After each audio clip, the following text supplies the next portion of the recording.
Hello everyone, today I'm going to show you how to cap your FPS in Apex Legends. Make sure to watch the video to the end, not to miss any important details, like and subscribe. Now to do so, most people usually go to the settings and look for it in the settings section and go to the video and from here and they change this one, the adaptive resolution FPS target. But this is wrong. The correct way is to actually leave the game. So you're going to exit to desktop, click yes, and then from here is going to direct you back to the game on the Steam library.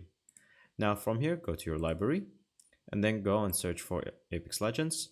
Right here, you're going to go to the settings and then you're going to go to manage and then right click and then manage and then properties. And then from here, all you have to do for the launch options, you're going to click plus FPS underscore max and then the number of FPS that you would like to desire. So for example, 90, we'll lock it at 90 or anything else such as 80, we'll lock it at 80. And that's pretty much it. Thank you guys for watching. See you next time. Bye bye.